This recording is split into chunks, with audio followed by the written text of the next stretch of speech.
adjustment of status and consular processing, which is good for you. Greetings. I am attorney Edwin Fogam, an immigration attorney. Today I wanted to discuss the difference between adjustment of status and consular processing. These are two paths to permanent resident status. In other words, a green card.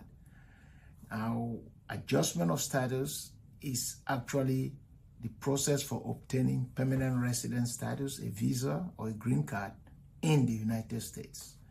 In other words, the applicant is here and the applications and petitions and everything is filed in here, usually concurrently, the petition and the application for adjustment of status.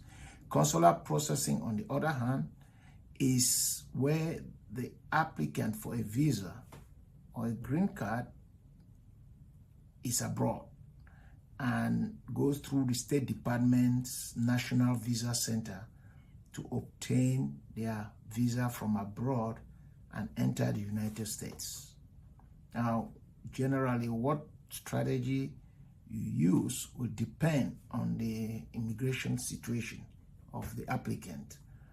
Most family-based petition where the applicant is in the United States and entered with inspection or is validly in the United States, adjustment of status is advisable. You file the petition for the applicant along with the application for adjustment of status, and after an interview in the United States, they will be granted adjustment of status.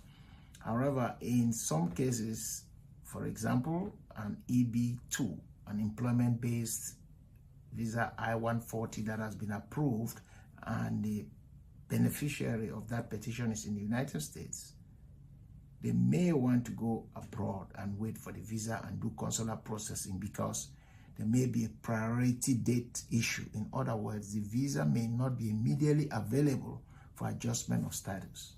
In a situation like that, the applicant may make the necessary arrangements to go abroad and wait for the visa, or if they are able to stay here in a valid non-immigrant status, they could wait for that priority date to become current and then proceed with adjustment of status. So this gives you an idea of how those two processes to obtain permanent resident could be used. I hope that was helpful to you. If you have any questions, please feel free to call us 301-608-1555. You can also send us an email to ekfogam@fogamlaw.com or info@fogamlaw.com. Thank you, and I'll see you soon. Thanks for watching. Be sure to hit that like and subscribe button and leave us a review in the comments.